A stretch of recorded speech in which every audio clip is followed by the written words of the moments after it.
Il faut apprendre, en gros c'est ça, hein. Il faut apprendre l'hébreu parce que justement si on n'apprend pas l'hébreu, on ne comprendra pas en gros les Saintes Écritures. Alors je réponds à ça par un passage qui est très clair, notamment dans Matthieu chapitre 24. Jésus qui nous parlera de la bonne nouvelle en ce qui concerne le royaume, voici ce qu'il va dire au verset 14. Cette bonne nouvelle du royaume, Christ et Christ crucifié. Cette bonne nouvelle du royaume sera prêchée dans le monde entier pour servir de témoignage à toutes les nations. Pas seulement les Grecs, pas seulement les Hébreux, mais à toutes les nations, alors viendra la fin.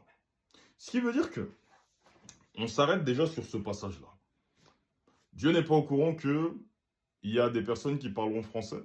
Dieu n'est pas au courant qu'il y a des personnes qui parleront anglais. Dieu n'est pas au courant qu'il y a des personnes qui parleront wolof, des personnes qui parleront espagnol, des personnes qui parleront lingala. Dieu n'est pas au courant de tout ça. Et pourtant, malgré ça, il dit, cette bonne nouvelle sera prêchée dans le monde entier. Alors si, pour ceux qui justement sont bien renseignés, le Nouveau Testament était écrit en quelle langue? Le grec. Donc si Jésus lui-même affirme qu'en réalité, cette bonne nouvelle du royaume sera prêchée dans le monde entier, alors ça veut dire que tu es personne, je ne suis personne pour dire que cela doit être obligatoirement prêché en grec. Parce que oui, j'irai même encore plus loin. Si on te suit dans ton argumentation, non mais en fait c'est la langue, tout ça et tout, qu'est-ce qui prouve que tu es réellement sauvé en Jésus-Christ? Toi qui dis être chrétien. On n'a pas de preuve.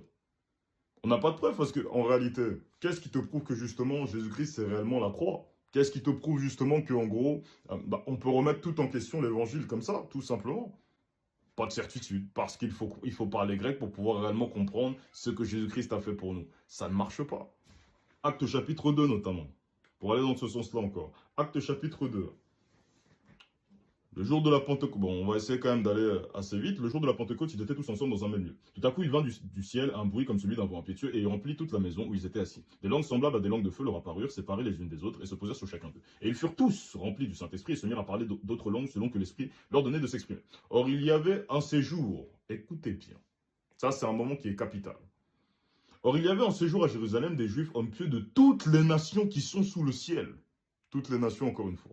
Continue. Au bruit qui eut lieu, la multitude accourut et elle fut confondue parce que chacun les entendait parler dans sa propre langue. Ils étaient tous dans l'étonnement et à la surprise et ils se disaient les uns aux autres, voici ces gens qui parlent, ne sont-ils pas tous Galiléens? Et comment les entendons-nous parler dans notre propre langue à chacun dans notre propre langue maternelle?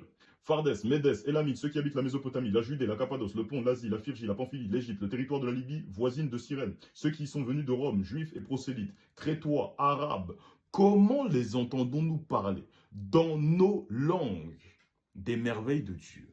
Donc les merveilles de Dieu, on peut les entendre parler dans toutes les langues. C'est ça en réalité l'enseignement qu'il y a derrière Acte chapitre 2.